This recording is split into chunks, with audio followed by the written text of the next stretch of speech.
présence parmi nous au sein du ministère de Vanouéquin pour ce programme Dialogue entre hommes. Donc, le prophète Francis est déjà là, tant que son équipe de médias puisse arranger la prise de vue afin que vous puissiez le voir correctement. Mais il est là, donc nous On est voulons en train d'arranger ça rapidement. Le thème ce que les femmes détestent chez nous. Voilà. Donc, voilà est-ce que là, c'est mieux? Oui, là, c'est parfait. Parfait, parfait, parfait, prophète. Nous bénissons Dieu. Donc, on dit gloire au Seigneur. Sois relax, sois détendu. C'est le direct. Hein. Le direct, il y a toujours les aléas du direct. Donc, on va être indulgent, on comprend. Et puis, c'est directement à partir de Kinshasa, la terre bénie. Donc, on est content. Amen. Voilà, donc, chers amis, le prophète Francis Ngawala est parmi nous. Le prophète Francis est un homme marié, père de famille. Il est l'époux de la ravissante femme Nana Ngawala. Il est père de plusieurs enfants. Il est le pasteur de l'église de la parole de la foi. Et c'est aussi quelqu'un qui a une grande passion pour tout ce qui est le domaine des relations.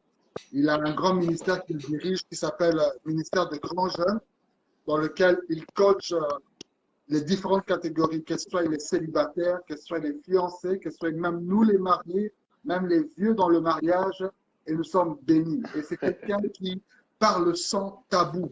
Donc vraiment, on va être vraiment bénis. Donc, prophète Francis, notre thème, c'est ce qu'elle déteste chez nous. C'est sûr, on aurait pu parler d'un autre sujet, peut-être, je ne sais pas, parler peut-être du ménage à la maison ou quoi que ce soit, mais lorsque Dieu m'a mis à cœur de t'inviter et quand nous avons eu à parler ensemble au téléphone, du coup, cette conviction t'est venue en tête et m'a dit, en tout cas, David, il faut qu'on parle sur ce qu'elle déteste chez nous, point de suspension. Je vais même oublier de mettre le point de suspension sur la fiche.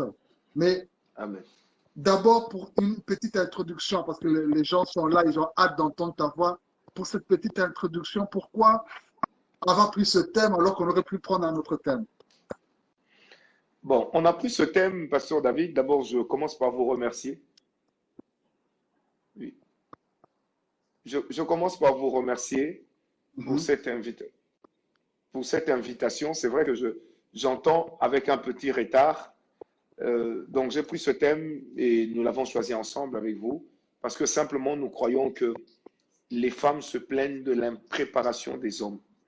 Les femmes, se plaignent que les hommes sont toujours en déphasage et on a comme l'impression que le mariage ou encore dans le mariage, on attend beaucoup d'efforts de la femme et c'est comme si l'homme entre dans le mariage connaissant déjà tout, sachant déjà tout, il n'a besoin de personne, il n'a besoin de rien.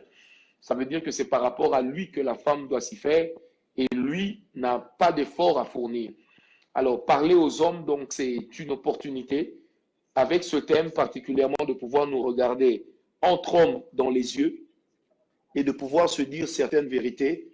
Comme vous le savez, je suis marié, père de 4 enfants, mais au même moment, je suis responsable d'un ministère que nous appelons Grand Jeune, dans lequel ministère j'échange avec les couples mariés, mais aussi les couples fiancés.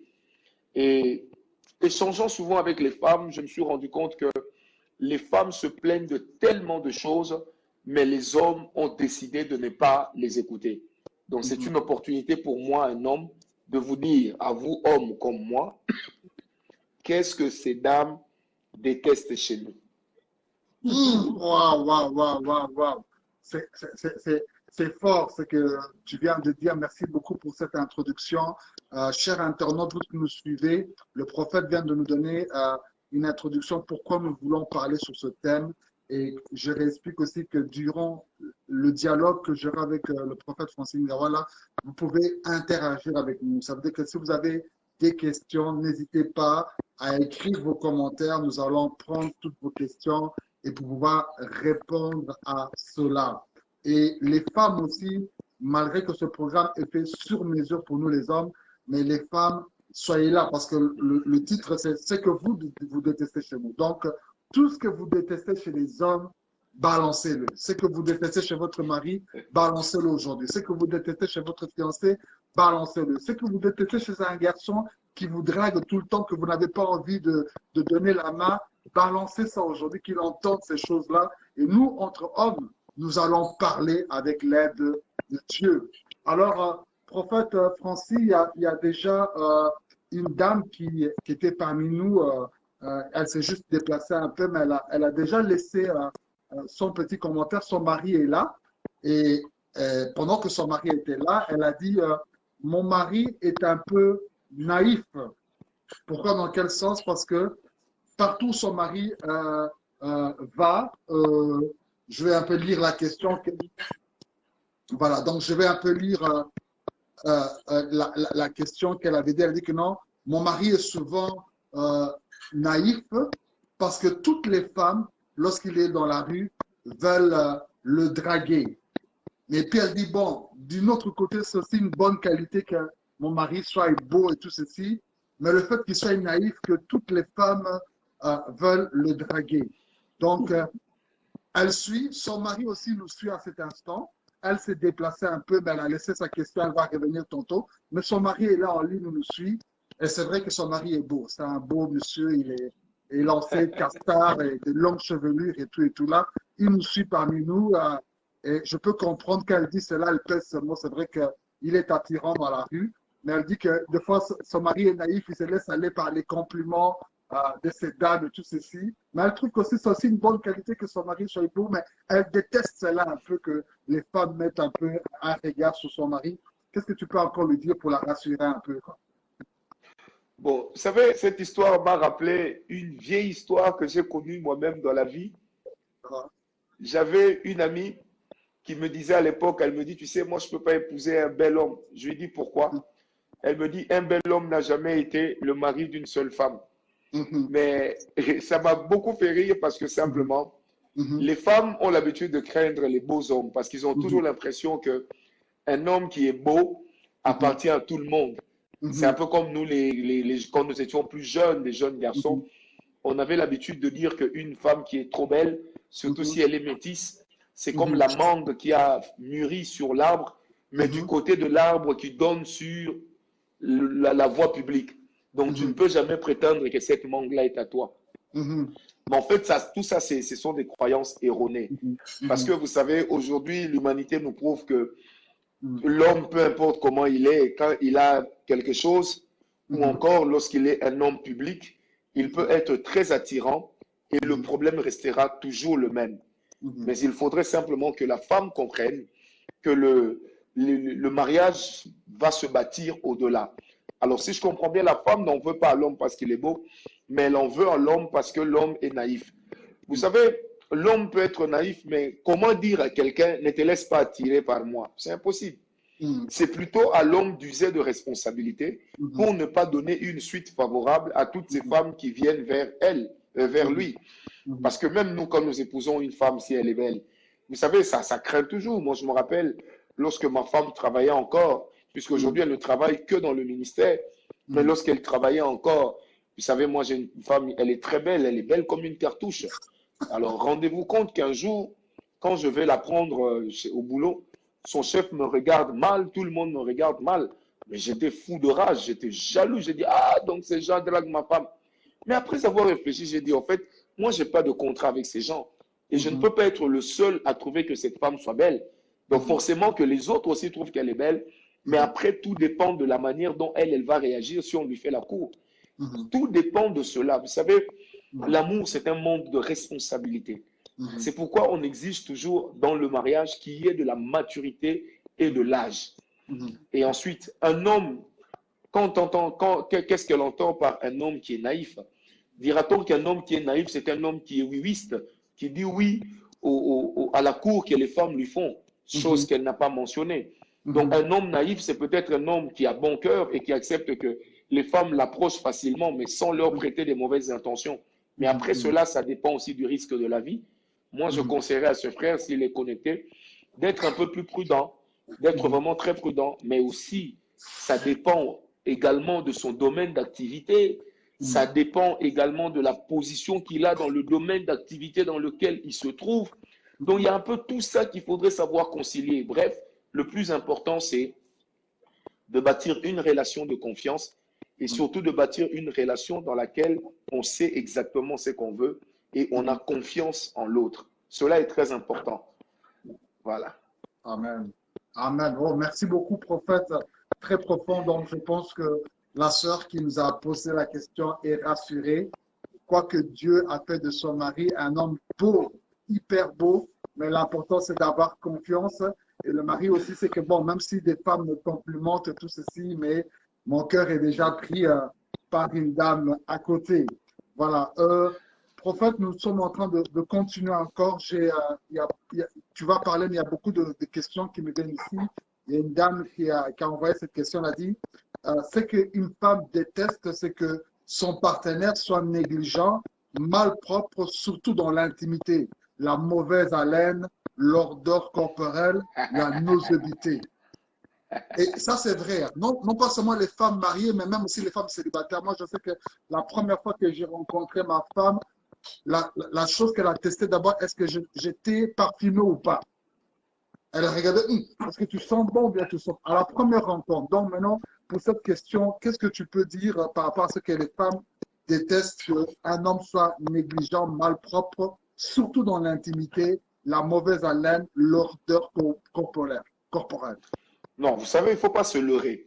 D'abord, il y a un problème que nous, les Africains particulièrement, nous avons. Et nous, les Congolais.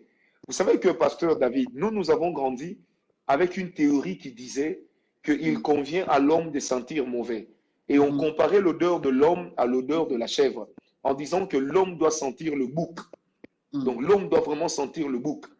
Et dans l'ancien temps, on se disait que quand l'homme sent le bouc, c'est celui-là qui est vraiment un homme. Et connaissant le pasteur David, il doit avoir connu à l'époque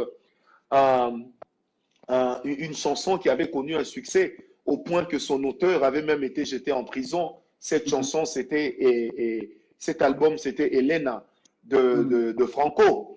Et dans cette chanson, si je me rappelle bien, dans les années 86, 89, 88, même avant ça, il allait jusqu'à dire, voilà, et il parlait comme étant la femme, il dit, moi j'aime quand tu sens mauvais, moi j'aime quand tu as mauvaise haleine, surtout lorsque tes aisselles repoussent l'odeur. Vous savez, le problème c'est que c'est une mauvaise croyance. Mais la vérité c'est que les hommes, il y a plusieurs hommes qui sont des malpropres, même dans nos églises. Vous savez, vous n'avez qu'à demander à 10 hommes pris au hasard d'ôter leurs chaussures. Vous serez étonné du nombre d'orteils que vous allez trouver en dehors de la chaussette. Mais pendant que le pied est dans la chaussure. Vous serez également étonné de combien d'hommes sur 20 qui portent des sous-vêtements, des slips, qu'on appelle en bon français des culottes blanches. Vous serez surpris. Vous allez rencontrer un homme de 50 ans, de 60 ans, mais qui porte encore des slips jaunes. Pourquoi? Parce qu'il est en train de camoufler la saleté. Vous serez également étonné de combien d'hommes ont leurs sous-vêtements en dessous de la chemise, dont le dessous des aisselles respire encore. Mais vous allez voir que le t-shirt, il est blanc, mais là, en dessous des aisselles, c'est peint. C'était peint en jaune, mais ça commence à aller vers le brun. Et les femmes s'en plaignent. Vous savez, un jour, j'étais en train de prêcher à des couples, je leur ai dit, je leur ai donné cet exemple, j'ai dit, j'ai rencontré un jeune homme, il m'a dit, vieux, moi je vais aller faire la cour à cette fille-là, elle me plaît beaucoup. Je lui ai dit, mais elle ne va pas t'aimer. Il me dit, pourquoi? Mais j'ai dit, mais parce que tu es sale et qu'elle, elle est propre. J'ai dit, toi, tu ne connais même pas la valeur du déodorant.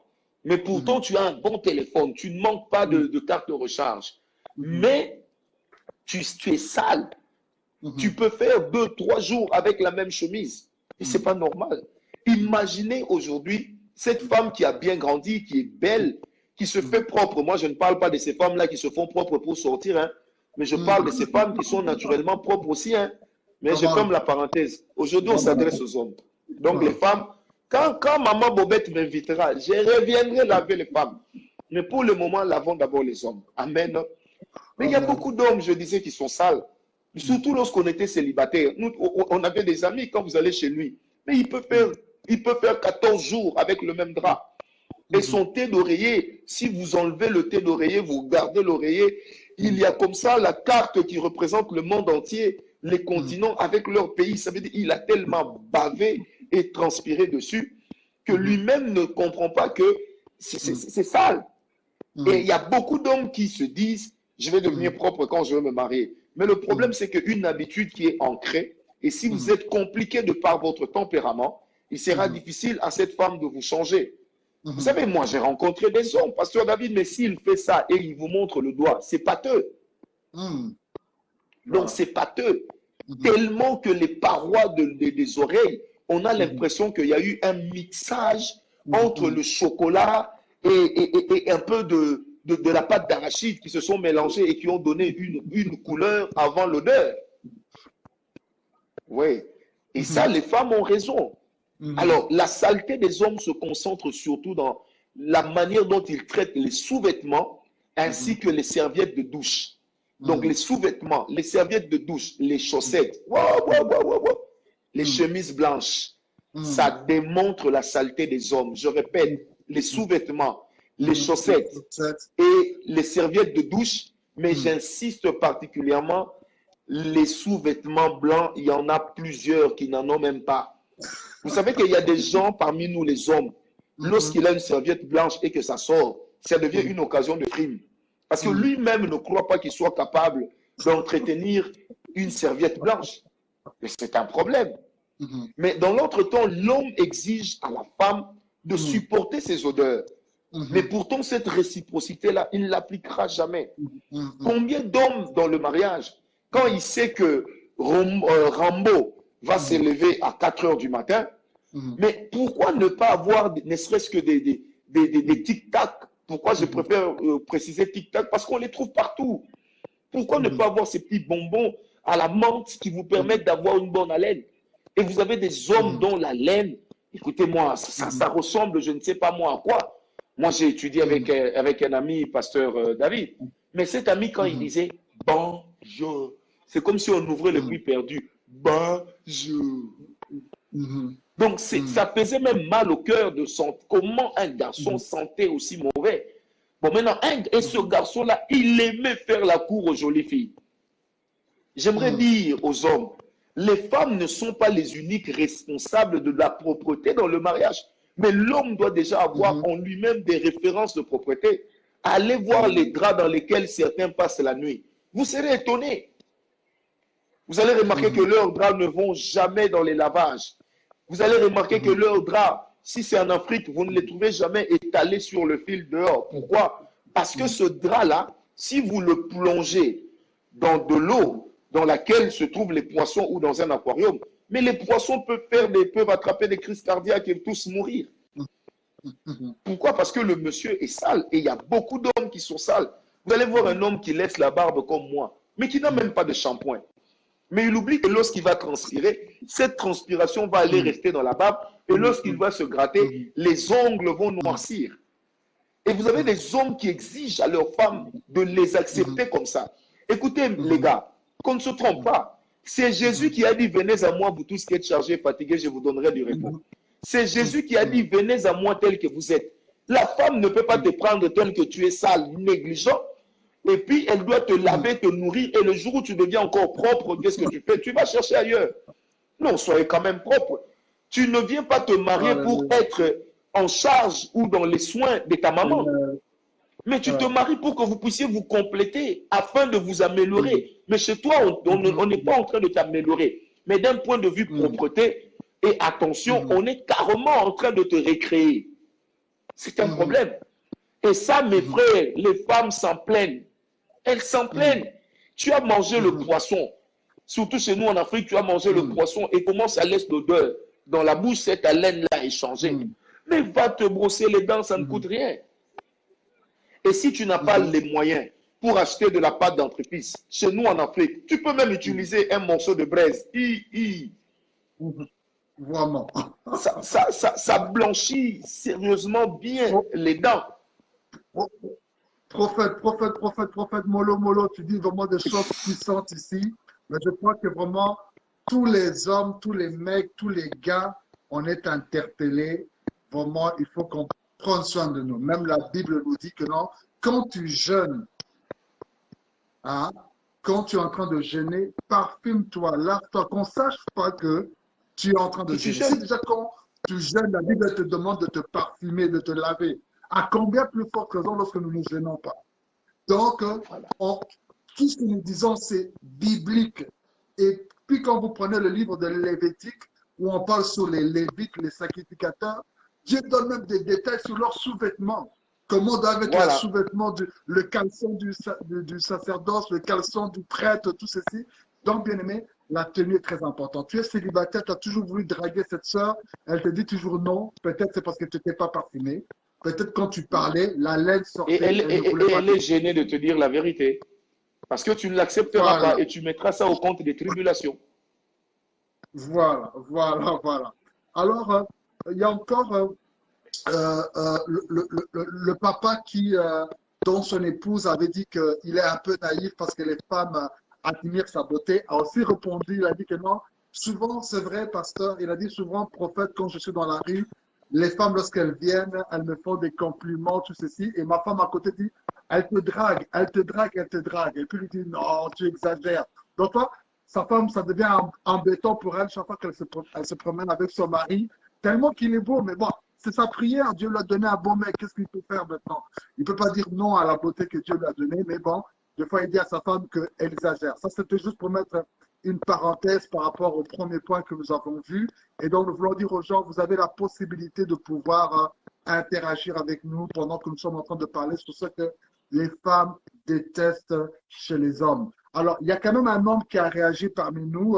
Il dit ceci par rapport à ce que tu étais en train de dire, prophète, sur la propreté. Il dit que non, c'est bien de dire que nous puissions être propres.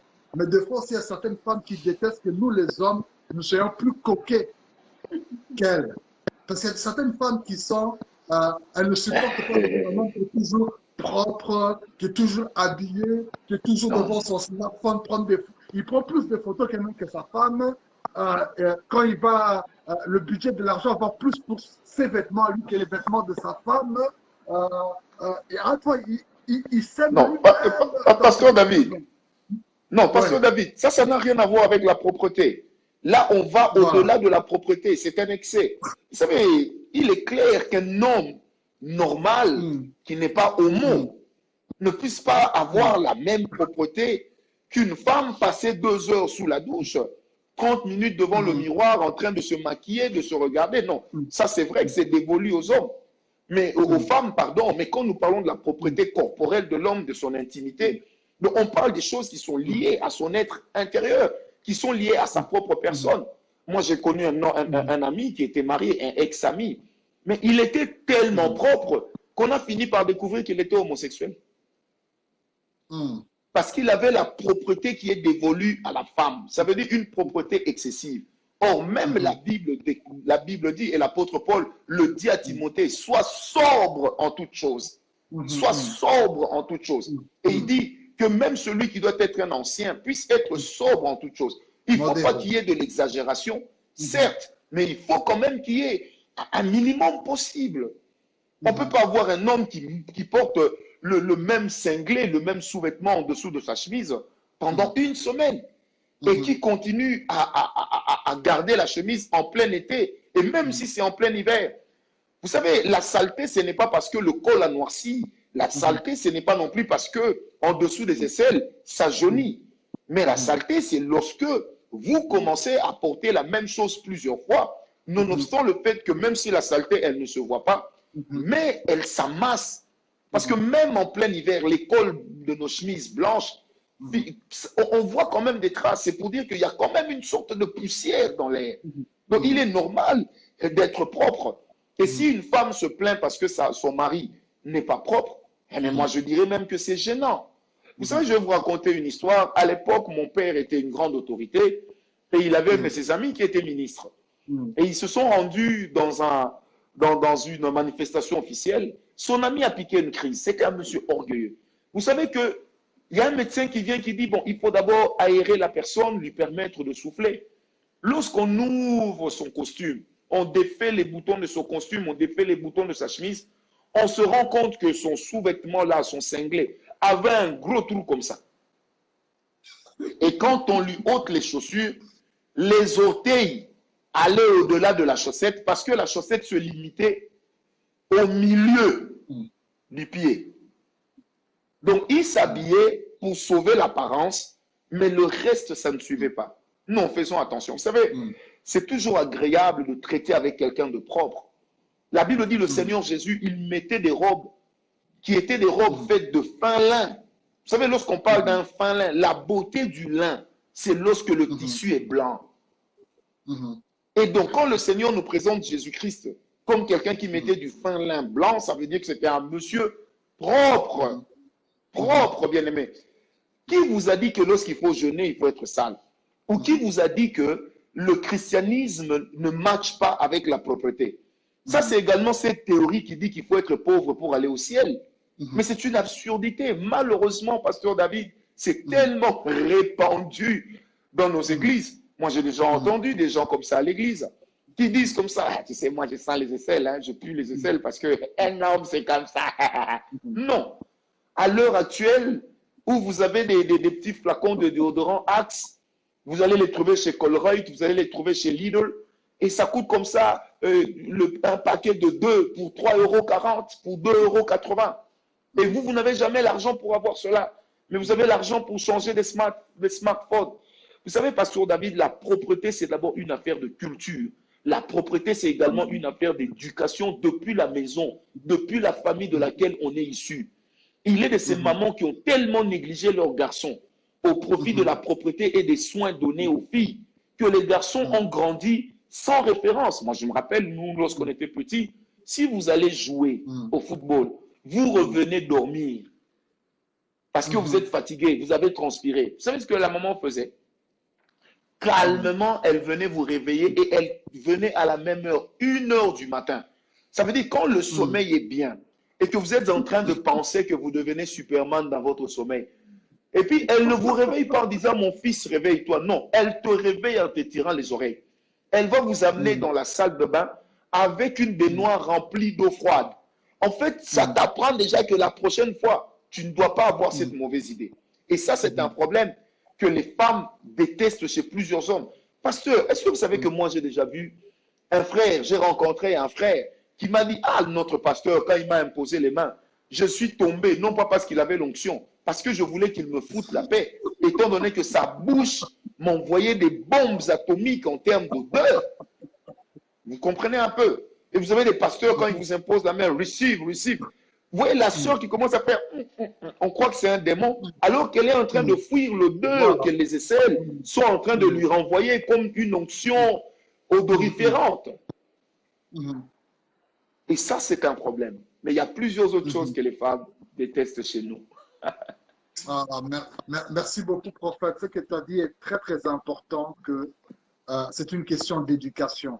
Et vraiment, c'est interpellant pour tous nous qui sommes hommes et qui nous sommes pères, parents. Nous devons inculquer ces valeurs à nos fils afin qu'ils puissent être propres et à leur tour, quand ils fonderont leur foyer, ils inculqueront cela aussi à leurs enfants. Tu sais, je me rappelle, prophète, à l'époque, quand j'étais encore à Kinshasa, je suis parti à l'église du pasteur Sonny Kafuta. Il prêchait et il donnait l'exemple de Zachée qui devait monter sur l'arbre de sycomore. Et à l'époque, il y avait son interprète, il est déjà décédé, le défunt pasteur Mukuna, je crois. Et pendant que le pasteur Sonny Kafuta donnait l'exemple de Zacharie, il a enlevé ses chaussures pour montrer qu'il allait monter sur l'arbre. Et maintenant, l'interprète aussi devait ôter ses chaussures. Quand l'interprète ôtait ses chaussures, je t'assure que j'ai intercédé dans ma chaise, je me disais, aïe, si ces chaussettes sont trouées, c'est foutu. Et les chaussettes sont, il a fait sortir ses chaussures, des chaussettes propres, tout le monde a acclamé, acclamé, acclamé. Ça veut dire que vous voyez que les gens se donnaient déjà une image que être chrétien, c'est peut-être avoir des chaussettes bizarres, mais il a montré que non, être chrétien, c'est représenter ce Dieu qui est propre. La nature aussi nous montre la propreté, l'écologie. Donc, nous devons aussi être des ambassadeurs de ce Dieu-là. Prouver que Dieu est propre, Dieu est beau et nous devons refléter cela en nous-mêmes. Alors, prophète, nous continuons. Il y a une question qui va dans le même sens, mais qui a été posée par une dame et une autre aussi qui est posée par un homme. Mais comme c'est dans le domaine de la sexualité, je voudrais que tu puisses répondre à cela. Il y a d'abord une dame qui dit ceci, mon mari, euh, il m'insulte dans la communication, il aime me comparer à d'autres femmes, tout ceci, mais la nuit, il veut que nous puissions coucher ensemble avec lui au lit. Ça, elle me dit, je déteste cela. Il m'insulte, durant la journée, il me compare à d'autres femmes, oh Magali, oh Nathalie, oh ceci, et durant la nuit, c'est maintenant moi, il oublie Magali, Nathalie, il veut maintenant qu'on passe des relations sexuelles. Ça, c'est la question d'une femme qui dit qu'elle déteste cela.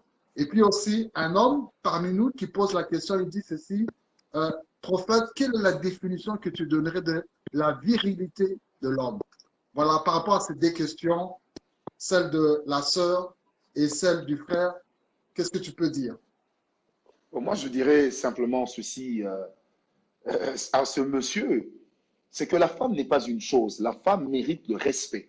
La Bible dit dans Proverbe 21, verset 24, Proverbe 21, verset 24, la Bible dit, l'orgueil, le hautain s'appelle un moqueur.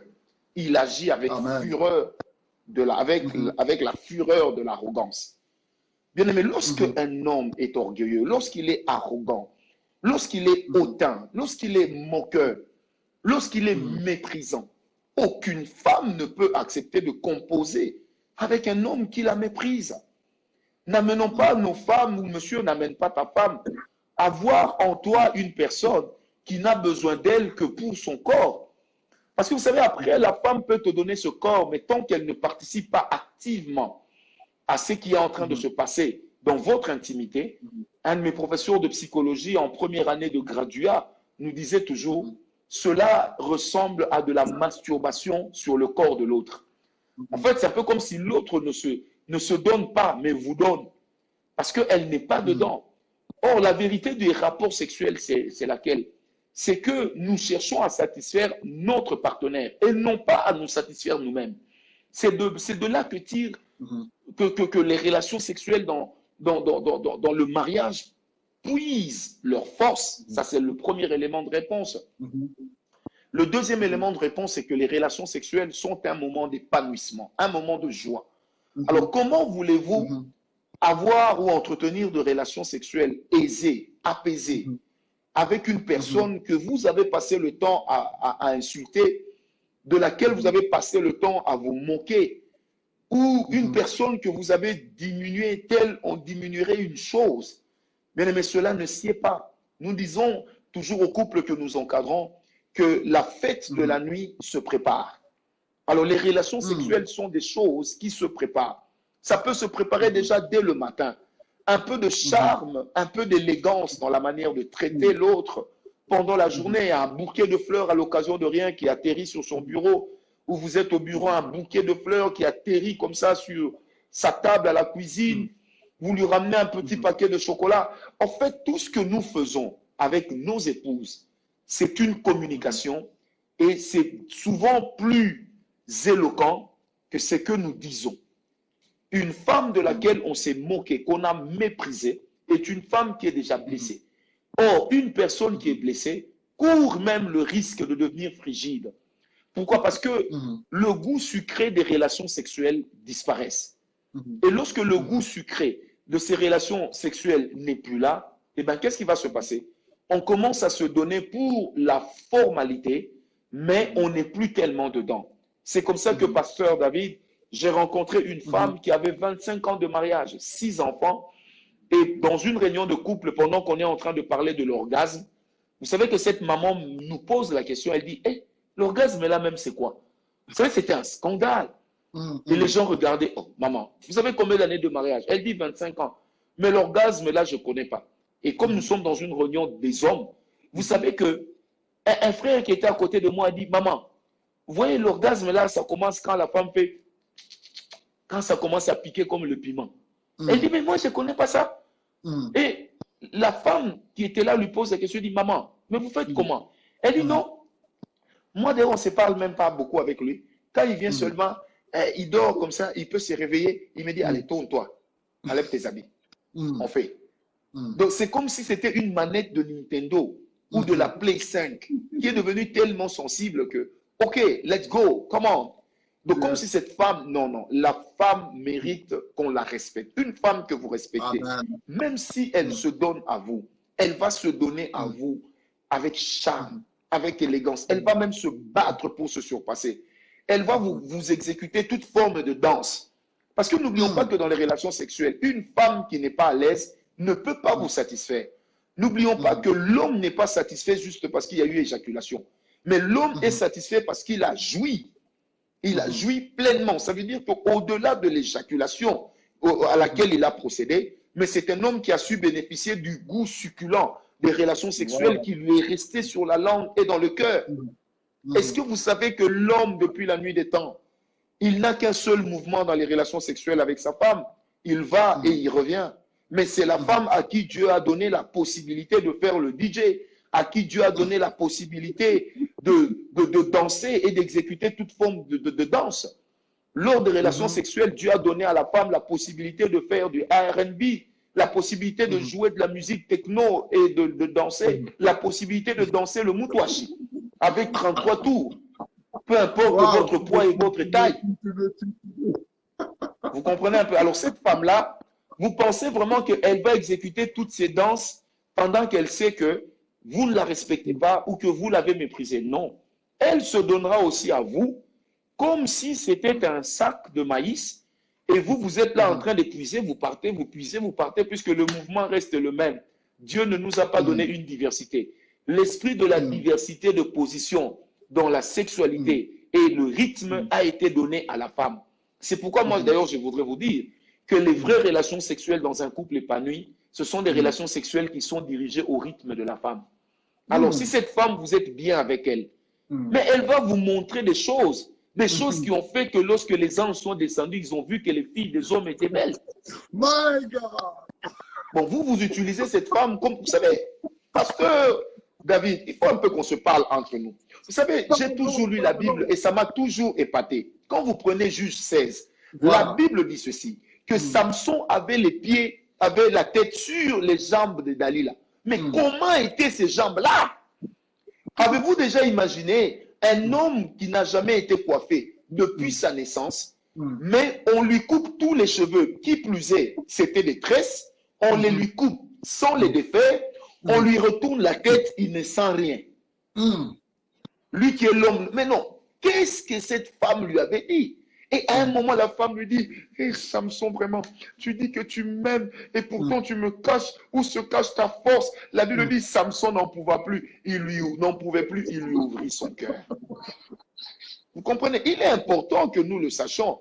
C'est que lorsque votre femme, excusez-moi de le dire, nous sommes dans une réunion d'hommes, vous la mangez correctement, mais après l'avoir respectée, elle-même va se donner correctement. Vous savez, la femme s'auto-épice. Oui, la femme s'auto-épice. Elle va vous mettre un truc là en satin, mais quand elle passe comme ça, tu commences à dire, hé, Shababa, Dieu créa la femme. Amen. Nous, même si on passe là, ça aura toujours la même forme. Ça peut se fâcher ou encore le drapeau peut être en berne parce qu'on est en train de pleurer Valéry Giscard d'Estaing. Mais c'est soit le drapeau est en berne ou alors il a salué au drapeau. Mais elle peut faire tellement de choses, que ce soit avec sa langue, que ce soit avec ses mains, que non, il faut respecter la femme. Comment Dieu est allé jusqu'à dire que cet homme est incomplet, je dois lui faire quelqu'un qui sera pour lui un secours. C'est même cela le sens des Bénézés. Une femme que vous ne respectez pas, que vous méprisez, que vous injuriez, croyez-moi, vous êtes en train de vous filer droit vers la fragilité de cette dernière et peut-être de surcroît vers votre propre impuissance sexuelle. Amen. Parce que un homme qui n'est pas épanoui sexuellement développe des mauvais caractères. Il développe un mauvais caractère. Pasteur David, qu'on ne se trompe pas. Un homme qui n'a pas bien mangé parce qu'on ne lui a pas bien servi. Vous savez, la femme a deux assiettes sur lesquelles elle sert l'homme. Il y a l'assiette qui peut être en porcelaine, en caoutchouc ou même en papier, qu'elle pose sur la table et que tout le monde voit. Et il y a l'assiette qui est faite de chair, qu'elle pose sur la table et qu'elle seule et son mari découvrent. Alors, cette femme-là, si elle n'a pas, elle ne t'a pas bien servi, tu seras nerveux. Et croyez-moi qu'un homme qui n'a pas été satisfait sexuellement, il peut raconter sa misère à un enfant de 4 ans en route, en lui disant, je sais que tu ne comprends pas, mais écoute quand même. Les femmes là que tu vois, ce sont des mauvais hommes. Mais c'est normal, ce sont des femmes. Donc, il faut choyer la femme. Des petites fleurs. Il faut apprendre à être un romantique, bien-aimé. Un romantique. Remarquez un peu. Le Seigneur Jésus est assis. Cette femme vient jeter du parfum à ses pieds. Elle est en train d'essuyer ça avec ses cheveux. Et puis, Judas qui dit, mais maître, on aurait pu vendre ça pour donner aux pauvres. Écoutez la réponse de Jésus, pleine de charme. Mais les pauvres, vous les avez toujours avec vous. Oh, le Fils de l'homme, bientôt vous serez enlevé. Vous voyez, une douceur, même dans la manière de présenter les choses, c'est très important. Un homme, même si vous êtes d'une personnalité brutale parce que sanguine, il est important que vous appreniez à user de maîtrise, à user surtout, je répète, de respect. La femme mérite le respect. Mon frère, le jour où la femme va te dire je ne veux plus de toi pendant que tu l'aimes encore, tu deviendras philosophe et ta barbe deviendra plus longue que la mienne. Gloire à Dieu, gloire à Dieu, gloire à Dieu. Voilà, super. En tout cas, franchement, ce sont des choses très importantes que tu es en train de dire, prophète. J'ai récemment même un ami pasteur m'avait témoigné dans une réunion. Il disait que non, lui-même, à la veille de son mariage, il était frustré parce que personne ne lui avait enseigné comment ça va se passer avec une femme. Et gloire soit rendue à Dieu, à la veille de son mariage, il y a eu un grand frère qui lui a expliqué, voilà, avec une femme, ça se passe comme ça se passe comme ça se passe comme ça. Moi-même, je suis témoin de ce genre de choses. Donc, c'est très, très important. Ces vérités que nous sommes en train de dire est en train d'affranchir beaucoup d'entre nous, parce que beaucoup, ces choses, on ne leur a jamais dit par leur père, par leur pasteur. Mais Dieu soit béni, dans ce dialogue que nous sommes en train de faire entre hommes, ce sont des choses très importantes. Et je le dis toujours qu'une femme, son fonctionnement est différent avec nous les hommes. Nous devons savoir que nous les hommes, dans le domaine sexuel, nous sommes comme une voiture à moteur à essence. Une voiture à moteur à essence, dès que tu allumes le véhicule, directement, ça démarre et ça part. Donc nous, pour un moindre petit truc, c'est-à-dire que tu regardes les jambes d'une femme sur une photo ou une personne à moitié nue à la télé, tu es déjà excité, tu t'en vas déjà. Une femme te touche à peine, tu es déjà excité. Tandis que la femme… Tu baves même.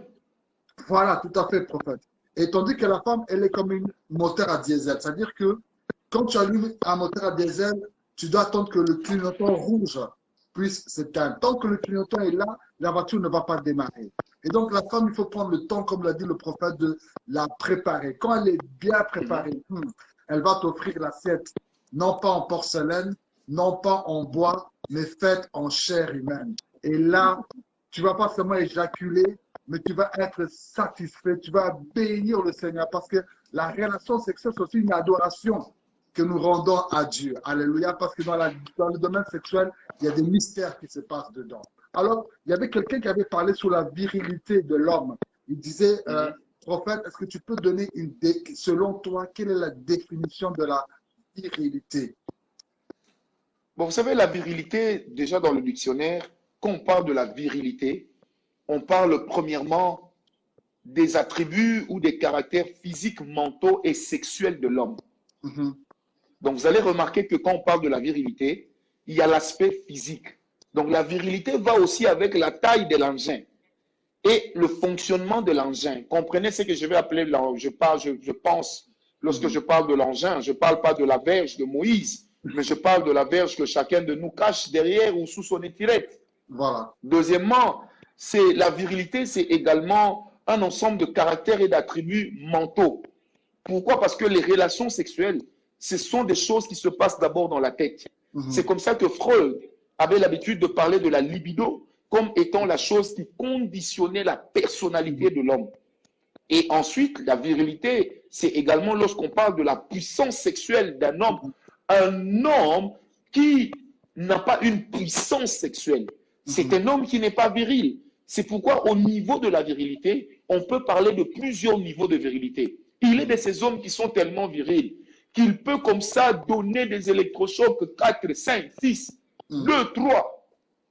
Mais il en est aussi qui n'ont pas une grande virilité, mais qui ont une bonne technicité. Ça veut dire qu'il peut donner quelque chose de sec, mais de propre, de profond, mais qui vous marque plus que les 4 que vous avez reçus ailleurs. Vous comprenez un peu, mais tout dépend de la manière dont on le fait. Tout dépend de la manière dont on se présente à la femme. Tout dépend également de la manière dont l'on prépare le terrain. Ça veut dire que si vous savez que vous n'avez pas une grande virilité, eh bien, qu'est-ce que vous faites en ce moment-là? Eh bien, vous passez beaucoup plus de temps à l'extérieur. Mais de sorte que lorsque vous allez avec votre femme, même si vous lui donnez one touch, mais que ce soit one touch puissant, qu'on appelle en langage de grand jeune waniko. Mais propre. Donc, ça veut dire que vous n'avez qu'une seule balle, mais cette balle doit être relâchée au moment où vous savez qu'elle est au-dessus. Donc, le temps qu'elle descende, elle a déjà eu son coup de fusil là-bas. Donc là, même quand elle descend, elle a le sentiment d'avoir été abattue avec un fusil qui sortait plusieurs balles, alors que c'était une seule balle. Donc la virilité, c'est également la puissance sexuelle de l'homme. Et il est à noter donc, par conséquent, qu'il y a des hommes qui ont un problème de virilité. Mais là aussi, ça s'enseigne, ça se soigne, et on peut prier pour cela. Donc la virilité, pour récapituler, il y a la puissance sexuelle de l'homme, sa capacité à tenir dans les relations sexuelles, sa capacité mentale à supporter les relations sexuelles, parce que vous avez des hommes qui ont un bon fonctionnement sexuel, mais qui ne sont pas virils. Ça veut dire, moi j'ai rencontré par exemple une dame qui me dira, prophète, moi avec mon mari, nous allons ensemble 7 fois l'an. J'ai dit pourquoi? Il me dit non, il n'a jamais envie d'aller avec moi. J'ai dit, hey, mais il fallait voir la femme là qui dit que son mari n'a pas envie. Mais pasteur David, il y a femme et femme, celle-là elle est femme. Mais l'homme a perdu sa virilité, et ça j'aimerais que vous m'autorisiez à en parler. Cet homme a donc perdu sa virilité à cause de quoi? À cause des frustrations qu'il avait connues au début du mariage. Ça veut dire qu'au début du mariage, leur première relation sexuelle avait été ratée, et la femme le lui a répété pendant 2 ans. Et la conséquence, c'est que l'homme a perdu son appétit sexuel, et il a perdu également toute sa technicité. Conséquence, l'homme est allé jusqu'à dire à sa femme, même si tu te trouves un copain dehors, ça ne fait rien. L'essentiel, c'est de me rassurer que tu ne me quitteras pas. Mais le même homme, lorsqu'il est dehors, il est capable de vous prendre 2 femmes dans des pactouses et de les satisfaire à tour de rôle. Donc, c'est pourquoi vous allez remarquer que la virilité a quelque chose de très psychologique, de très mental, que l'on doit apprendre à soigner. Sinon, il y aura des dégâts. Wow, c'est super, super, super. Merci en tout cas, mon cher ami, pour ce que tu es en train de dire sur la virilité. Parce que certains peut-être se sentaient complexés du fait que peut-être ils ne pouvaient pas faire 3 coups, 4 coups, 5 coups. Mais on a compris qu'il y a Waniko. Donc on peut donner un coup, mais un coup mortel et profond en tout cas. Ça, c'est parfait. Et puis aussi, un élément très important, c'est que on peut se faire soigner s'il y a un problème de virilité. Donc, il y a des spécialistes auprès de qui on peut aller. Il y a un régime qu'on peut suivre. Il y a la prière aussi qui peut aider. Et puis aussi, l'assistante de ta femme qui peut aussi t'accompagner pour que tu puisses être un homme épanoui dans ta virilité. C'est vraiment très, très, très important. Alors, nous sommes en train de toujours en train de parler. Il y a une dame qui m'a encore envoyé une question par WhatsApp. Elle dit ceci, souvent les hommes n'aiment pas quand on fait un dialogue avec eux en détail. Les hommes, ils aiment parce que quand les femmes remarquent souvent que les hommes, si tu les abordes, tu veux seulement parler avec eux de manière générale. Dis-moi seulement ce que tu veux, un point barre, c'est tout. Mais lorsque la femme vient pour lui parler des choses avec détail, chaque point avec détail, c'est un problème pour l'homme. Et les femmes détestent, c'est vrai que les hommes n'aiment pas qu'on ait des discours en détail. Les hommes aiment seulement des discours en général. Est-ce que si tu dois prendre notre défense, ou bien est-ce que tu prendras notre défense ou tu ne prends pas notre défense ou tu nous casses, mais dis quelque chose, prophète. Pasteur, vous savez, ça c'est un problème auquel tous les hommes sont butés. Et Mhm. moi, j'ai toujours dit qu'à ce propos, il faudrait trouver un terrain de conciliation. Mhm. En fait, c'est que l'homme ne fonctionne pas comme la femme. Mhm. L'homme a un esprit généralement qui est concis. Donc, Mhm. il a besoin qu'on lui dise directement ce qu'il faut. Mhm. Mais la femme, elle aime tenir des débats avec beaucoup de passion. Et Mhm. la femme a du mal à dépassionner ce qu'elle dit. Mhm. Ça, c'est le premier problème. Le deuxième problème, c'est que la femme, quand elle parle à l'homme, elle aimerait que l'homme l'écoute avec les yeux. Mhm. Or, l'homme se dit qu'on écoute avec les oreilles. Mhm. C'est comme ça que dans nos couples, vous allez remarquer ceci, que la plupart d'hommes ont l'habitude de dire à leur femme, mes chéris, mais je t'écoute, non, mais mes oreilles sont là, je t'écoute. Mhm. Et la femme va directement dire, mais David, si tu m'écoutes, alors regarde-moi quand je te parle. C'est ça le problème. Et ça, nous tous, nous avons ce problème-là. Je ne sais Mhm. pas si c'est un défaut de fabrication, mais moi, Mhm. je crois que Adam n'était pas comme ça parce que Adam avait tellement écouté Mhm. Ève qu'il a même écouté Ève dans ce qu'il ne fallait pas. Écoutez. Donc, il est important que vous sachiez également que l'homme, la femme, aime développer une relation d'amitié avec cette femme, avec son mari. Alors, Mhm. si vous, monsieur, vous Mhm. ne donnez pas vos oreilles à votre femme, le Mhm. jour où elle tombera sur quelqu'un qui lui donnera et qui lui prêtera ses oreilles, Mhm. et même son nez, ça veut dire quand elle parle, le monsieur ouvre et les Mhm. oreilles et le nez. Bien aimé, cette femme-là va partir. C'est pourquoi il est important à l'homme de savoir donner du temps à la femme. Vous savez, des fois, votre femme, elle dit des choses, Mhm. excusez-moi, mesdames, mais selon les hommes, c'est, ah, elle parle trop, celle-là. Mais c'est elle que tu as épousée. Donc, Mhm. écoute seulement. Mhm. Parce que si toi, tu ne lui prêtes pas ses oreilles, Mhm. ta femme risque d'avoir dans le quartier la réputation de la concierge, Mhm. de celle qui observe tout ce qui se passe dans les quartiers et qui va en parler à gauche et à droite. Mhm. Or, si vous voulez cacher ce caractère de votre femme, couvrir cela, prêtez-lui vos oreilles. Mhm. Apprenez à écouter Mhm. votre femme. Bien Mhm. aimé, lorsque nous suivons nos journaux télévisés, nous sommes des fois là en train d'écouter le journaliste parler 2 heures, 1 heure, 45 minutes, mais pourtant ça ne nous lasse pas. Pourquoi? Parce que nous y mettons de la passion. Mhm. Mais lorsqu'il s'agit de nos femmes, nous retirons cette passion. Mhm. Et il est donc important, chers amis hommes, que nous sachions que la femme ne peut pas réfléchir comme nous. Mhm. Pasteur David, le jour où maman Bobette va commencer à réfléchir comme toi, tu Mhm. auras l'impression d'être devenu homosexuel. Mhm. Donc, cette différence-là avec la femme, Mhm. c'est comme ça que Dieu a créé ça. Donc, ce n'est Mhm. même pas un défaut de fabrication. La femme, Mhm. elle aime parler. Et une femme qui n'aime pas parler à son mari, en Mhm. réalité, elle ne l'aime pas. Mhm. Waouh, waouh, waouh. Waouh. En tout cas, franchement, en tout cas, on a compris. Les hommes, les gars, en tout cas, laissons nos femmes parler. C'est comme ça que Dieu les a créés et prêtons oreille à ce qu'elles nous disent. Même si on est en train sur le smartphone ou bien on est en train de suivre quelque chose à la télé, dépose des fois ton Mais smartphone ou bien, dépose le smartphone. Ça ne voilà, et fuira pas. voilà. Donc, Dépose le smartphone. Avant que le smartphone ne soit, les hommes n'écoutaient déjà pas les femmes. Et puis n'oublions pas, Pasteur David, permettez-moi de le dire. ah, Est-ce que vous savez que si vous tombez sur une femme qui sait exactement ce qu'elle veut, hum, vous vous sentirez inutile? La hum, femme est faite pour ne pas savoir tout ce qu'elle veut. Donc hum, il y a des domaines dans lesquels la femme ne doit pas. Bobette, hum, on va partir à la fête, tu vas t'habiller comment? Il faut hum. toujours qu'elle te dise, David, moi j'ai envie de mettre du vert, mais est-ce que le vert ça m'ira? Moi je Ah, compte mettre le mauve, mais est-ce que le. C'est ça la beauté de la femme. C'est de lui montrer qu'on est en train de la coacher. Mais comment coacher quelqu'un sans l'écouter? hum. Non, franchement, c'est formidable. En tout cas, on est béni, béni, béni, béni. En tout cas, on est en train de... Je veux que vous puissiez liker. Vous êtes un peu mou, les hommes, ici. Il faut liker, il faut aimer, il faut partager ce live parce qu'il y a des choses puissantes qui sont en train d'être dites. Et je veux que vous ne soyez pas timides. Donc, n'hésitez pas.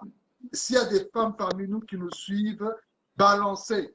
On avait vu un truc, c'était balancer ton corps. Balance, balance maintenant tout ce que tu veux balancer. Balance dans les commentaires. Nous sommes là avec le prophète, nous dialoguons et nous allons répondre à tout ce que vous détestez chez nous. Et nous aussi, les hommes, s'il y a des choses que nous savons déjà que nos femmes détestent en nous et pour lesquelles on ne sait pas comment on peut agir, tu peux poser ta question maintenant on veut vraiment pouvoir t'aider et parler ensemble. Prophète, tu es un homme de Dieu depuis ta jeunesse dans le ministère et je suis depuis dans le ministère, mais souvent je rencontre beaucoup les femmes de Dieu. Les mamans pasteurs aussi détestent beaucoup les hommes de Dieu dans nos comportements. C'est-à-dire que on aime l'Église, on aime les âmes, on aime le ministère plus que notre femme. Pour les sœurs de l'Église, on va prier, on va écouter leurs conseils, tout ceci. Mais ta femme est à côté, te dit, j'ai mal ceci, tu ne vas même pas prier pour elle. Oh, tu manques la foi, tu n'as pas la foi pour être guéri. Mais si c'était le fidèle, tu vas imposer, tu vas mettre l'huile d'onction, tu vas faire la Sainte Seine, tu vas mettre le manteau d'église sur elle. Pour quelqu'un qui va t'abandonner. Voilà. Pour l'Église, tu cascades même l'argent des enfants, les allocations, comme ici en Europe, les allocations financières sont parties pour l'Église. Mais jamais tu prends même de l'argent, te dis que non, ce week-end, je laisse l'Église, je pars avec ma femme à l'hôtel, on laisse les collaborateurs. Non, du 1er au 31, du 1er janvier au 31 décembre, la vie c'est Église, Église, Église, Église. Et donc, les femmes de pasteurs détestent cela. Et maintenant, certaines même d'entre elles commencent même à aller voir ailleurs avec des païens. Donc, pour ces femmes de pasteurs qui sont fatiguées du mode de vie que nous, les hommes de Dieu, nous leur menons dans le ministère, qu'elles détestent, elles voudraient vraiment être épanouies en tant qu'épouse. Qu'est-ce que tu peux dire, prophète? Pasteur, j'aimerais d'abord qu'on prenne Matthieu 11, verset 28. La Bible dit, venez à moi, Matthieu 11, verset 28. Ouais. La Bible dit, venez à moi, vous tous qui êtes chargés et fatigués, je vous donnerai du repos. Amen. Bien-aimé, si je fais un pas en avant toujours dans ce passage, vous allez remarquer avec moi à partir du verset 4 que c'est Jésus qui leur répondit. Donc ça veut simplement dire, il ne faut pas se tromper, pasteur David. C'est Jésus qui a dit que ceux qui sont fatigués viennent à lui. Ce n'est pas moi, ce n'est pas toi. De deux, il faut amener les fidèles à comprendre que moi, je ne suis pas mort pour eux à la croix. Si la croix se présente à moi, je ne prendrai que ma propre croix. Je ne prendrai pas la croix de quelqu'un d'autre. Bien aimé, moi, j'aime avoir le franc-parler. Vous savez, je dirige une église depuis 11 ans. Je suis dans le ministère à temps plein depuis 23 ans. Vous savez combien de visages j'ai vu défiler devant moi? Vous savez combien de gens se sont attachés et combien m'ont abandonné? Mais ma femme va m'abandonner pour aller où? Vraiment. Mes enfants vont m'abandonner pour aller où? Donc même si aujourd'hui ils me disent que tu n'es pas notre père, ils ne sauront pas enlever leur sang. La vérité, c'est que les pasteurs doivent connaître et comprendre une chose. C'est que nos fils spirituels n'ont pas toujours le cœur de nos enfants dans la chair. Ça, c'est de un. De deux, le respect que nos fils spirituels donnent à leur père dans la chair, généralement, ce n'est pas le même respect qu'ils donnent à leur père spirituel. Parce qu'en réalité, certains nous prennent comme des pères spirituels parce qu'ils veulent que dans leur histoire, que nous puissions être participants quelque part afin qu'ils puissent bénéficier d'une notoriété. Mais mon fils n'a pas besoin de ça. Mon fils dans la chair, il est naturellement mon fils. Et puis, vous savez, il est pire chose que d'être un mauvais mari, un mauvais père de famille et être un bon pasteur. Non. Et l'apôtre Paul le dit, on ne peut pas être un mauvais mari, un mauvais père de famille et espérer être un bon père, un bon pasteur. Bien aimé, on ne met pas le ministère avant la famille. C'est d'abord la famille. Parce que la famille, c'est la seule chose qui vous reste. Même quand vous êtes retiré de la terre, même quand vous perdez votre souffle, la famille sera là. Madame et les enfants, même si madame ne veut plus de vous, vos enfants seront là. Même si ils considèrent que vous avez été un mauvais père, mais néanmoins, ils vous accompagneront. Mais combien de fidèles nous ont déjà dit, papa, pour moi, il n'y a que toi. Mais après, ils sont partis. J'ai à cœur quelque chose qui m'a marqué. Permettez-moi d'en parler. Nous avions tous connu dans la ville de Kinshasa, dans la ville de Lubumbashi, le célèbre pasteur Albert Lukusa. Le jour des obsèques d'Albert Lukusa, tout le monde était là pour dire, nous allons soutenir ta famille. Nous allons soutenir ta famille. Nous ne les abandonnerons jamais. Mais savez-vous combien de personnes sont venues en aide, même une fois, aux enfants du célèbre Lukusa? J'ai été assisté au deuil d'un pasteur qui était décédé dans les assemblées de Dieu. Bien-aimé, j'ai vu comment est-ce que le cercueil dans lequel on a mis le corps du pasteur, c'était un cercueil qui ne coûtait pas plus de 200 euros. Mais c'est un homme qui a commencé l'église en vendant sa voiture, en vendant son salon, parce qu'il voulait bénir les âmes. Mais ce sont les mêmes âmes qui ne lui ont pas dit merci. C'est la même église qu'il a bâtie avec ses efforts, qui a laissé sa femme et ses enfants végéter, qui les a laissés aujourd'hui. Les enfants sont en train de quémander auprès de ceux qui ont été les amis de leur père pour espérer avoir un 5 $, un 10 $ afin de rassembler et de payer la scolarité. Bien-aimés, apprenons à investir dans nos femmes et dans nos enfants. C'est important. Vous savez, un jour, j'étais à l'église, je devais recevoir les gens.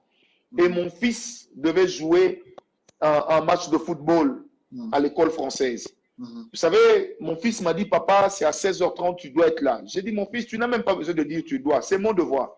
Vous savez qu'à 15h45, je quitte l'église parce que je savais qu'il me fallait 30 minutes pour arriver sur le terrain et pour arriver là où se trouvait le terrain et puis assister au match de mon fils. Pendant que je suis en train de sortir de l'église, il y a une maman qui m'interpelle. Mais prophète, vous partez où? J'ai dit, mais je n'ai pas assisté mon fils. Elle me dit, donc vous abandonnez vraiment les âmes pour votre fils. J'ai dit, et mon fils, c'est quoi? C'est pas une âme.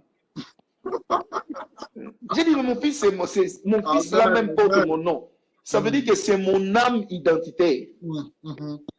Et la dame me dit, non, mais papa, c'est irresponsable. J'ai dit, mais vous qui êtes très responsable, vous avez laissé vos enfants chez vous, non? Vous êtes venu ici pour trouver la solution qui va les aider. Or, moi, aujourd'hui, si mon fils devient joueur professionnel et que demain, il remplace Ronaldo, mais je prendrai même une année sabbatique pour guider mon fils. Et je prendrai une retraite pour laquelle je ne prierai que pour mon fils. Papa, savez-vous combien de personnes nous avons déjà bénies, mais qui se sont montrées ingrates et qui sont parties? Nous avons aidé certaines personnes à se marier, à bâtir leur vie. Mais ce sont les mêmes personnes aujourd'hui qui racontent partout, le prophète n'a jamais rien fait pour moi, le pasteur ne m'a jamais soutenu, les pasteurs sont des voleurs. Bien-aimés, sentez-vous obligés envers les personnes qui vous sont loyales, même s'ils ne sont pas vos enfants dans la chair, mais en premier lieu, vos enfants. Je veux vous dire quelque chose, pasteur, ça va vous étonner. Est-ce que les gens savent que l'épître de Jacques que nous avons dans le Nouveau Testament, ce n'était pas Jacques l'apôtre, mais c'est Jacques le frère de Jésus? Est-ce que les gens savent que le Jude qui a écrit l'évangile selon Jude, c'était Jude le frère de Jésus? Mais est-ce que vous avez déjà lu dans la Bible, dans les évangiles, là où Jésus a servi son père avec ses frères dans la chair? Non. Mais pourquoi est-ce qu'on a quand même mis les livres de ses frères? L'histoire de la famille dans l'évangile, ça n'a pas commencé aujourd'hui. Nous devons donner à notre famille la place qui leur revient. Amen. Et monsieur, j'ai vu un pasteur qui pouvait, alors que madame est déjà prête, elle prépare l'assiette corporelle pour manger, le téléphone sonne, le pasteur sort, il va prier pour la dame là. Vous savez que sa femme lui a dit, je ne veux plus de toi. Au moment où nous parlons divorce, l'homme, le pasteur me dit, va calmer ma femme. J'ai dit, mon cher ami, je ne suis pas Dieu. J'ai dit, tu as tellement blessé le cœur de cette femme. Et quand je parlais avec cette femme, elle me dit, prophète, si toi aussi tu es ce genre de mari, alors je te déteste déjà avant l'heure. Quelqu'un me comprend? Comment vous pouvez être là toujours pour vos fidèles, jamais pour votre femme? Moi, j'ai des fils dans la foi. J'ai des gens avec qui nous servons Dieu. Lorsqu'on a des directs tels qu'un homme marié, le frère Michael, c'est moi-même qui lui dis, maintenant, rentre chez toi, va rester avec ta femme, va rester avec ta fille, rentre chez toi. Je ne veux pas porter la responsabilité d'un foyer qui est brisé. Et quand je lui confie un travail pour lequel je sais qu'il doit rentrer tard, c'est moi-même qui appelle sa femme pour dire, madame, pardon, je vais emprunter ton mari, mais pour des raisons saintes et qui seront une bénédiction pour vous. Et quand je parle avec son épouse sans lui, je lui pose la question, madame Vanessa, dis-moi, est-ce que ça te dérange comme ton mari rentre en retard? Ne me dis pas ça par politesse, mais je veux que tu me répondes. Pourquoi? Parce que nous voulons sauvegarder l'unité des familles. Si notre évangile ne sauvegarde plus l'unité des familles, il y a un problème. Amen. Non, il y a un problème. Donc, il est impératif, pasteur, que nous puissions mettre nos femmes à leur place. Vous savez, moi, Ngawala, que vous voyez là, je suis un amoureux profondément marié. Wow. Nous saluons maman Moi, si Nana Catherine aussi. moi, si ma femme me dit, tu ne vas pas prêcher, je ne vais pas prêcher. Parce que imagine-toi que tu es en train de prêcher. Madame te regarde comme ça. Vous savez que même l'onction là peut partir. Hein? Parce qu'au fond, vous allez vous dire, qu'est-ce que j'ai encore fait? Vous savez, la femme a une force qui peut vous déstabiliser. Même quand vous savez que vous êtes innocent. Vous risquerez de vous poser la question, est-ce que le diable ne m'a pas réclamé pour m'écribler? Non, il faut que nous soyons bien. Avec madame, il faut être bien. Amen. Avec les enfants, il faut être bien. D'abord, ne sacrifiez jamais votre épouse pour les fidèles, chers amis pasteurs. Celui qui vous parle à la barbe qui a blanchi dans le ministère. Je suis devenu chauve à cause des problèmes des fidèles. Mais eux, ils ont gardé leurs cheveux sur la tête. Non, qu'on ne se trompe pas. Moi, c'est ma femme. Vous savez, un jour, on devait aller en vacances avec ma femme. Et puis, un de mes collaborateurs qui me dit, ah, prophète, j'espérais qu'on allait organiser un séminaire. Je lui ai dit, faites comme si je suis mort. Il dit, mais non, mais j'ai dit, non, si je meurs aujourd'hui, vous allez continuer à organiser les séminaires. Je suis mort. Hein? La vie n'a qu'à continuer. Non. Amen. Vous savez, si un fidèle ne vous parle pas, ça va vous choquer pour très peu de temps. Hein? Mais si votre femme ne vous adresse pas la parole, Pasteur David, vous et moi, on sait ce que c'est. Vous allez la réveiller à 4 heures. Pardon, chérie, dis-moi qu'est-ce que j'ai fait. Dis-moi seulement qu'est-ce que j'ai fait. Ah, dis-moi qu'est-ce que j'ai fait. C'est trop. Non, il ne faut jamais minimiser la force de la femme. Amen. Et la force d'un foyer et d'un couple stable. C'est même une garantie d'équilibre dans le ministère. Amen. Amen. Donc, c'est l'équilibre dans le ministère. Moi, j'ai toujours dit, je ne fais jamais rien d'important sans aviser ma femme. Et j'ai toujours dit à mon épouse, quand je sens que tu es avec moi, je réussis dans ce que je fais. Amen. Mais quand je sens que tu doutes et que je me lance, ça n'a jamais marché. Amen. Amen. Amen. Non, on blague pas avec la femme. Vous savez pourquoi Jésus ne s'était pas marié? On va finir. Parce que si Jésus s'était marié, il n'allait pas mourir à la croix. La femme pouvait l'en dissuader. Parce qu'un homme vrai doit écouter sa femme. Ah, Dieu vous bénisse seulement. La femme allait lui dire, toi vraiment Jésus, tu vas mourir pour ces gens à la croix, alors que toi, tu les as nourris avec les poissons et les pains, mais ce sont les mêmes qui t'ont laissé le jour où il fallait payer les impôts. Tu as dû faire un miracle et maintenant tu vas mourir pour eux à la croix. C'est qui ce Dieu-là? Imaginez seulement qu'il a fallu déjà au Saint-Esprit jusqu'à ce jour près de 3000 ans pour préparer l'épouse du Seigneur. Waouh. On va mettre une pause pour aujourd'hui. On met la pause pour aujourd'hui. La balle était très haute. Le Saint-Esprit, je sens une atmosphère puissante de surnaturel. Et la Bible, vous connaîtrez la vérité vous affranchira. La vérité nous libère. Je sens qu'il y a des hommes qui sont libérés dans leur mentalité, des hommes célibataires, des hommes mariés, des hommes veufs, des hommes divorcés. Vous êtes bénis par ce dialogue. Nous allons encore continuer demain à la même heure, 18h jusqu'à 19h30. Donc demain, ne manquez pas le rendez-vous. Vous avez vu comment ça a été si bon aujourd'hui. Encouragez d'autres hommes à être là.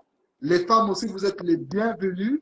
Si aujourd'hui vos maris n'étaient pas là, incitez-les demain à pouvoir être là avec nous. Donc, je vais laisser mon ami, prophète, dire le dernier mot. Et après avoir dit le dernier mot, tu vas aussi prier pour tous les hommes qui nous suivent en direct ou soit ceux qui vont nous suivre en rediffusion. Donc, le prophète va dire le dernier mot et ensuite il va aussi prier pour clôturer ces instants. J'aimerais dire comme dernier mot à tous ceux qui nous ont suivis, à tous les hommes, celui qui vous parle est un homme comme vous. J'ai des convictions que j'ai tirées de la parole de Dieu, mais aussi de ma petite expérience de vie et de l'expérience de vie des autres. Donc, si nous parlons comme ça, des fois avec beaucoup d'humour, c'est pour nous amener à minimiser des sujets que nous pensons tabous, parce que cela est très important pour notre compréhension et pour notre évolution. Alors, soyons sérieux avec nous-mêmes, soyons sérieux avec notre partenaire de vie, parce qu'il ne faut pas en avoir plusieurs, il faut en avoir un seul ou une seule. Un seul si vous êtes une femme, une seule si vous êtes un homme. Alors je prie vraiment que demain, vous puissiez être nombreux. Il y a tellement de choses à dire et je sais que Dieu ne manquera pas de vous bénir. Nous allons prier. Amen. Seigneur Dieu Tout-Puissant, je voudrais te dire merci pour nos bien-aimés, te rendre grâce pour cette réunion que nous avions eue, Seigneur, avec nos bien-aimés qui sont éparpillés un peu partout dans le monde. Que ce ministère de Val mieux qu'un, de David et Bobek Mapamboli, soit un ministère puissant, un ministère qui touche les nations, un ministère qui touche les couples et qui touche les cœurs. Seigneur, garde-nous en toi, éternel Dieu, dans la fidélité nous t'avons prié. Au nom de Jésus-Christ, Amen. Amen. Merci au Seigneur Jésus pour ce temps béni que nous avons eu. Merci encore beaucoup, mon frère, mon ami, prophète.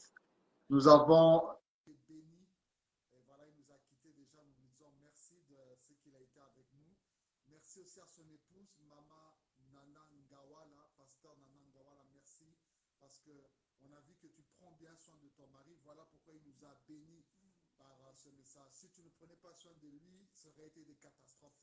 Merci pour le travail que tu fais, Maman, Nana, et nous saluons tous les enfants, que Dieu vous bénisse abondamment. Merci à vous, vous tous qui avez été là avec nous ce soir. Je salue tous les hommes qui ont été présents dans les 4 coins du monde. Quand cette vidéo s'arrête, n'oubliez pas de partager cette vidéo et abonnez-vous aussi sur notre page Facebook de Vameka afin que vous puissiez toujours être alertés de cela. Et cette vidéo, nous allons aussi la mettre sur le compte YouTube. Le compte YouTube, c'est Devameka TV. Allez sur le compte YouTube de Devameka TV, vous verrez cette vidéo aussi qui sera mise là-bas. Et n'hésitez pas à vous abonner pour pouvoir recevoir tout le temps des vidéos. Merci encore beaucoup. Que Dieu vous bénisse tous, à vous tous. Et on se retrouve demain à 18 h, heure locale de Paris, pour la deuxième partie sur ce que les femmes détestent chez les hommes avec le prophète Francine Gawala. Que Dieu vous bénisse. Vous avez les salutations de mon épouse qui travaille dans les coulisses. Elle vous dit bonjour au nom de Jésus.